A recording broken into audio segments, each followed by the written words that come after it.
മുല്ലപ്പെരിയാർ അണക്കെട്ടിന്റെ ഷട്ടർ ഇന്ന് തുറക്കും. തമിഴ്നാട്ടിലെ ജലസേചനത്തിനായാണ് വെള്ളം തുറന്നുവിടുന്നത്. തേനി ജില്ലയിലെ കമ്പം താഴ്വരയിലുള്ള 14,707 ഏക്കർ സ്ഥലത്തെ ഒന്നാം ഘട്ട നെൽകൃഷിക്കായാണ് ഇന്ന് ഡാം തുറക്കുന്നത്. സെക്കൻഡിൽ 200 ഘനയടി വീതം 120 ദിവസത്തേക്കാണ് തുറന്നുവിടുന്നത്. ഇതോടൊപ്പം മധുര കോർപ്പറേഷൻ പ്രദേശത്തെ കുടിവെള്ളത്തിനായി സെക്കൻഡിൽ 150 ഘനയടി വെള്ളവും തുറന്നുവിടാനാണ് തമിഴ്നാട് സർക്കാർ ഉത്തരവിട്ടിരിക്കുന്നത്. തേക്കടിയിൽ പ്രത്യേക പൂജകൾക്ക് ശേഷമാണ് ഷട്ടർ ഉയർത്തുക. സാധാരണഗതിയിൽ ജൂൺ മാസം 1-ാം തീയതിയാണ് കാർഷിക ആവശ്യത്തിന് വേണ്ടി വെള്ളമെടുക്കാൻ ഷട്ടർ ഉയർത്തുന്നത്. മഴക്കുറവ് മൂലമാണ് ഇത്തവണ ഷട്ടർ തുറക്കുന്നത് അതീവ താമസിച്ചത്. സംസ്ഥാനത്ത് ഇന്നും അതിശക്തമായ മഴ തുടരുമെന്ന് കേന്ദ്ര കാലാവസ്ഥാ വകുപ്പിന്റെ മുന്നറിയിപ്പ്. തിരുവനന്തപുരം ജില്ലകളിൽ, കൊല്ലം ജില്ലകളിലുമൊക്കെ തന്നെ ഇന്നലെ രാത്രി മുതൽ ശക്തമായ മഴ പെയ്യുകയാണ്. ഇന്ന് രാവിലെയും അതിശക്തമായ മഴയാണ് തിരുവനന്തപുരം ജില്ലകളിലെ മലയോര മേഖലകളിലൊക്കെ തന്നെ പെയ്തുകൊണ്ടിരിക്കുന്നത്. നിർത്താതെ മഴ പെയ്യുകയാണെങ്കിൽ വാമനപുരം നദി അടക്കമുള്ളവ കരകവിഞ്ഞൊഴുകുന്ന സാഹചര്യം ഉണ്ടാകുന്നു. കഴിഞ്ഞ ആഴ്ചയിൽ സമാനമായ രീതിയിൽ കരകവിഞ്ഞൊഴുകുന്ന ഒരു സാഹചര്യമാണ് ഉണ്ടായിരുന്നത്. കഴിഞ്ഞ ശനിയും ഞായർ ദിവസങ്ങളിലാണ് ഇത്തരത്തിൽ വെള്ളം രൂക്ഷമായി വീടുകളിലൊക്കെ തന്നെ കയറിയത്. അതിനു മുമ്പ് ഒരു മുങ്ങിയ മരണവും വാമനപുരം നദിയിൽ നടന്നിരുന്നു. വടക്കൻ കേരളത്തിലും മധ്യ കേരളത്തിലും തീവ്ര മഴയ്ക്ക് സാധ്യതയുള്ളതിനാൽ 7 ജില്ലകളിൽ ഓറഞ്ച് അലേർട്ടും മറ്റ് യെല്ലോ അലേർട്ടും പ്രഖ്യാപിച്ചിട്ടുണ്ട്. അപകട സാധ്യത മുൻനിർത്തി കേരള തീരത്ത് മത്സ്യബന്ധനത്തിന് കർശന നിർദ്ദേശങ്ങളും ഏർപ്പെടുത്തിയിട്ടുണ്ട്. കനത്ത മഴ തുടരുന്ന സാഹചര്യത്തിൽ മുൻകരുതൽ നടപടിയുടെ ഭാഗമായി കാസർഗോഡ്, കണ്ണൂർ, വയനാട്, കോഴിക്കോട്, തൃശൂർ, കോട്ടയം, പത്തനംതിട്ട, ആലപ്പുഴ എന്നീ 8 ജില്ലകളിൽ ഇന്ന് വിദ്യാഭ്യാസ സ്ഥാപനങ്ങൾക്ക് അവധി പ്രഖ്യാപിച്ചു. അങ്കണവാടികൾ മുതൽ പ്രൊഫഷണൽ കോളേജുകൾ വരെയുള്ള എല്ലാ സ്ഥാപനങ്ങൾക്കും അവധി ബാധകമാണെങ്കിലും മുൻകൂട്ടി നിശ്ചയിച്ച പൊതുപരിപാടികൾക്ക് മാറ്റമുണ്ടായിരുന്നതല്ല. ജനങ്ങൾ അത്യാവശ്യമല്ലാത്ത യാത്രകൾ ഒഴിവാക്കണമെന്നും ജലാശയങ്ങൾക്ക് സമീപത്തേക്ക് പോകരുതെന്നും ദുരന്ത നിവാരണ അതോറിറ്റി മുന്നറിയിപ്പ് നൽകിയിട്ടുണ്ട്. മാത്രമല്ല പല ജില്ലയിലും ഇന്ന് അവധിയാണ്. അതുകൊണ്ട് തന്നെ കുട്ടികൾ വീട്ടിലൊക്കെ ഉണ്ടാവും. കഴിഞ്ഞ ദിവസങ്ങളിലുമൊക്കെ ഇത്തരത്തിൽ സമാനമായ രീതിയിൽ അവധിയായിരുന്നു. എന്നാൽ പലയിടങ്ങളിലും മഴ മാറിയിട്ടുണ്ടെങ്കിൽ വെള്ളക്കെട്ട് മാറാത്തൊരു സാഹചര്യമുണ്ട്. അതുകൊണ്ട് അവിടേക്ക് കളിക്കാനും കുളിക്കാനും മീൻ പിടിക്കാനും ഒക്കെ പോകുന്ന കുട്ടികൾ ധാരാളമുണ്ട്. കുട്ടികളെക്കാൾ മുതിർന്നവർ ഇപ്പോൾ പോകുന്ന ഒരു സാഹചര്യമൊക്കെ ഉണ്ടാകുന്നുണ്ട്. സൂക്ഷിക്കുക. കാരണം ഏത് നിമിഷവും ഒരു അപകടം പതിയിരിക്കുന്നുണ്ട് എന്നുള്ള മുന്നറിയിപ്പുകളൊക്കെ തന്നെ പുറത്തു വരികയാണ്. ഓരോ അണക്കെട്ടുകളും മഴക്കാലത്ത് വൻ ജലബോംബുകളായി മാറുകയാണ്. തമിഴ്നാട് കൈവശമാക്കിയ മുല്ലപ്പെരിയാർ അണക്കെട്ടിന്റെ കാര്യത്തിലുള്ള ജാഗ്രത കേരളത്തിനുള്ളിലെ മറ്റ് അണക്കെട്ടുകളുടെ കാര്യത്തിൽ എന്തുകൊണ്ട് സംസ്ഥാന സർക്കാരിന് ഉണ്ടാകുന്നില്ല എന്നതാണ് കാലോചിതമായ ചോദ്യം. കേരളത്തിലെ 62 അണക്കെട്ടുകളിൽ 30 എണ്ണത്തോളം 70 വർഷത്തിലേറെ പഴക്കം ചെന്നതും ചോർച്ചയുള്ളതുമാണെന്നാണ് സർക്കാർ പറയുന്ന കാര്യം.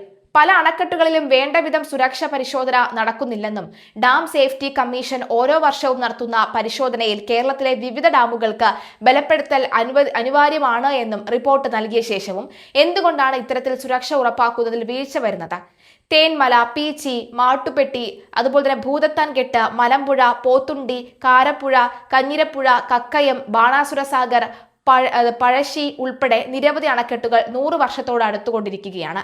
ഒരു നൂറ്റാണ്ട് മുൻപ് ലഭ്യമായിരുന്ന സാങ്കേതിക പരിജ്ഞാനത്തിൽ കല്ലും മണ്ണും ചുണ്ണാമ്പും കൊണ്ട് പണിത അണക്കെട്ടുകൾ ഇപ്പോഴത്തെ മിന്നൽ പ്രളയങ്ങളെ പ്രതിരോധിക്കാൻ ശേഷിയുള്ളവയല്ല. കേരളത്തിലെ ഏറ്റവും പഴക്കം ചെന്ന അണക്കെട്ട് ഇടുക്കി ജില്ലയിൽ പെരിയാറിന് കുറുകെ സ്ഥിതി ചെയ്യുന്ന മുല്ലപ്പെരിയാറാണ്. ബ്രിട്ടീഷ് എഞ്ചിനീയറായ ജോൺ പെനിക്വിക് നിർമ്മിച്ച ഈ അണക്കെട്ട് 1895-ലാണ് പ്രവർത്തനക്ഷമമായത്. 130 വർഷത്തിലേറെ പഴക്കമുള്ള ഇത് ഒരു ഗ്രാറ്റുവിറ്റി ഡാമാണ്. കേരളം ഓരോ ദിവസവും ഭീതിയോടെ ഉറ്റുനോക്കുന്ന അണക്കെട്ട് തമിഴ്നാട് സർക്കാരിന്റെ നിയന്ത്രണത്തിലായതിനാൽ അറ്റകുറ്റപ്പണികൾക്ക് പോലും സാഹചര്യമില്ലാതെയായി. സുർക്കി പശയിൽ കല്ല് കോർത്തുകെട്ടി പണിത മുല്ലപ്പെരിയാർ അണക്കെട്ടിന്റെ അടിവശത്തെ സ്ഥിതി വിശേഷം ഇപ്പോഴും വ്യക്തമല്ല. സുർക്കി ഇളകി അടിത്തട്ടിലെ കരിങ്കല്ലുകൾ തെളിഞ്ഞു നിൽക്കുന്ന സാഹചര്യമാണ് ഇപ്പോഴുള്ളതെന്ന് വിദഗ്ധർ പറയുന്നു. തൃശൂർ ജില്ലയിൽ മണലി നദിക്ക് കുറുകെ 1957 നിർമ്മിച്ച പീച്ചി അണക്കെട്ട് കേരളത്തിലെ ആദ്യകാല ജലസേചന പദ്ധതികളിൽപ്പെട്ടതാണ്. 4 വർഷം മുമ്പ് അണക്കെട്ടിലെ ഫ്ലൂയിഡ് വാൽവിലുണ്ടായ ചോർച്ചയിൽ കേരളത്തിൽ പരക്കെ ആശങ്കയുണ്ടായിരുന്നു. 70 വർഷം മുൻപ് പണിത പീച്ചി അണക്കെട്ട് ബലപ്പെടുത്തേണ്ടിയിരിക്കുന്നു. പാലക്കാട് ജില്ലയിലെ മലമ്പുഴയിൽ ഭാരതപ്പുഴയുടെ കൈവഴിയായി മലമ്പുഴ നദിക്ക് കുറുകെ നിർമ്മിച്ചതാണ് മലമ്പുഴ അണക്കെട്ട്.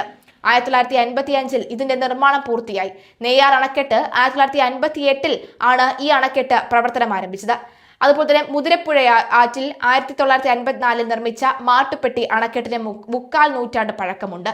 കല്ലിൽ നിർമ്മിച്ച പഴയകാല അണക്കെട്ടിൽ സിമെന്റിന്റെ അംശം പോലും ചേർന്നിട്ടില്ല. 40 വലിയ ജലസംഭരണികൾ ഉൾപ്പെടെ കേരളത്തിൽ 52 അണക്കെട്ടുകളാണുള്ളത്. കേരളത്തിലെ രണ്ടാമത്തെ വലിയ അണക്കെട്ടുകളായ ശബരിഗിരി, പമ്പ അണക്കെട്ടുകൾക്ക് 60 വർഷത്തെ പഴക്കമാണുള്ളത്. ശബരിഗിരി, ഗവി, കക്കി ജലസംഭരണികൾക്കും പുറമെ 10 വലിയ തടയണകളുണ്ട്. കേരളത്തിലെ അണക്കെട്ടുകൾ 19 എണ്ണവും പെരിയാറിലും അതിന്റെ പോഷക നദികളായ മുതിരപ്പുഴയാറിലും പന്നിയാറിലുമാണ്. ഇതാണ് മുല്ലപ്പെരിയാർ തകർന്നാൽ പെരിയാറിലെ 19 അണക്കെട്ടുകളിൽ പലതും തകരുമെന്നതാണ് അപകട ഭീഷണി വർദ്ധിപ്പിക്കുന്ന കാര്യം. പത്തനംതിട്ട ജില്ലയിലെ 11 അണക്കെട്ടുകളും പമ്പാ നദിയിലും അതിന്റെ പോഷക നദികളായ കക്കിയാറിലും കക്കാട്ടാറിലുമാണ്. അതുകൊണ്ട് തന്നെ അണക്കെട്ടുകൾ മഴക്കാലത്ത് തുറക്കുമ്പോൾ പമ്പാ നദിയുടെ തീരങ്ങളിൽ വെള്ളപ്പൊക്കം പതിവാണ്. ഇക്കുറിയിലും കേരളത്തിലെ ഏറ്റവും കൂടുതൽ വെള്ളപ്പൊക്ക ഭീഷണി ഉണ്ടായത് പത്തനംതിട്ട ജില്ലയിലാണ്. ചാലക്കുടി പുഴയിൽ 5 അണക്കെട്ടുകളുണ്ട്. പാലക്കാട് ജില്ലയിൽ 11 അണക്കെട്ടുകളിൽ 7 അണക്കെട്ടുകളും ഭാരതപ്പുഴയുടെ അതിന്റെ പോഷക നദികളിലും ആണ് ഉള്ളത്. 3 കോടിയിൽ പരം ജനങ്ങൾ അധിവസിക്കുന്ന സംസ്ഥാനമാണ് കേരളം. കേരളത്തിന്റെ ഭൂപ്രകൃതി മറ്റ് സംസ്ഥാനങ്ങളിൽ നിന്ന് ഏറെ വ്യത്യാസമാണ്. ഇപ്പോൾ സംഭവിച്ചുകൊണ്ടിരിക്കുന്നത് പോലെ പ്രളയവും മണ്ണിടിച്ചിലും ഉണ്ടായാൽ സംസ്ഥാനത്തെ ഏറെ ഡാമുകളെയും അത് തകർക്കാൻ കാരണമാകുമെന്ന് വ്യക്തമാവുകയാണ്. അണക്കെട്ടുകളുടെ സുരക്ഷയും ബലവും എപ്പോഴും അറിയിക്കാൻ പറ്റുന്ന യന്ത്രങ്ങൾ ഇക്കാലത്ത് ലഭ്യമാണെന്നിരിക്കെയാണ് ഡാമുകൾ സുരക്ഷിതമാകുന്നതിൽ സർക്കാർ വീഴ്ച വരുത്തിക്കൂടാ എന്നുള്ളത് വ്യക്തമാകുന്നത്. കേരളത്തിലെ ഏത് അണക്കെട്ട് തകർന്നാലും ലക്ഷക്കണക്കിന് ജനങ്ങൾക്ക് ജീവഹാനി ഉണ്ടാകുമെന്ന് വ്യക്തമാണ്.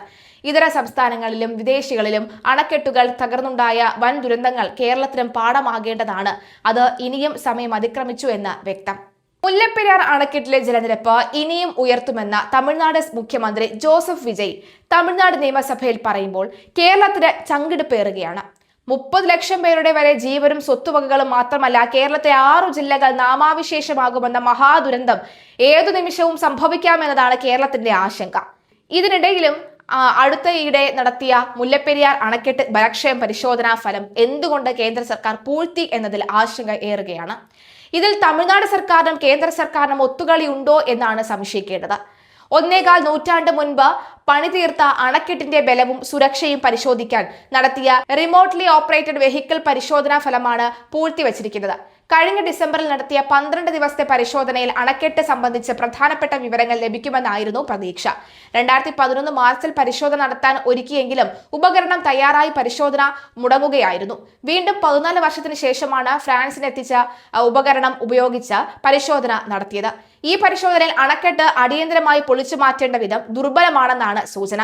ഇടുക്കി, എറണാകുളം, ആലപ്പുഴ, കോട്ടയം ജില്ലകളെ നക്കിത്തുടച്ച് മുല്ലപ്പെരിയാർ അണക്കെട്ട് തകരുന്ന സാധ്യതയാണ് ഇപ്പോഴും മുന്നിലുള്ളത്. അത് സംഭവിക്കാതിരിക്കട്ടെ. 1200 അടി നീളമുള്ള മുല്ലപ്പെരിയാർ അണക്കെട്ട് 100 അടി വീതമുള്ള 12 ഭാഗങ്ങളായി തിരിച്ചായിരുന്നു ആദ്യഘട്ട പരിശോധന. മുമ്പ് കേരളം നടത്തിയ പഠനത്തിൽ അണക്കെട്ടിൽ 110 അടിക്ക് താഴെ സിമന്റ് പ്ലാസ്റ്ററിംഗ് ഇളകിയും സുർക്കി മിശ്രിതം പോയി കരിങ്കല്ലുകൾ തെളിഞ്ഞ നിലയിലുമായിരുന്നു. എന്നാൽ ഈ പഠനം അംഗീകരിക്കാൻ തമിഴ്നാട് അംഗീകരിച്ചിരുന്നില്ല. കാലവർഷം അതിശക്തമായിരിക്കെ മുല്ലപ്പെരിയാറിലെ ജലനിരപ്പ് 152 അടിയിലേക്ക് ഉയർത്തി കേരളത്തെ തകർക്കാനുള്ള വിധം തമിഴ്നാട് പ്രസ്താവന നടത്തിയിരുന്നു. മുല്ലപ്പെരിയാർ അണക്കെട്ട് തകർന്നാൽ വെള്ളം കുതിച്ചെത്തി ഇടമലയാർ, ഇടുക്കി, കുളമാവ്, മലങ്കര തുടങ്ങി നിരവധി അണക്കെട്ടുകളും തകരുന്ന ഭീതികരമായ സാഹചര്യമാണ് നിലവിലുള്ളത്.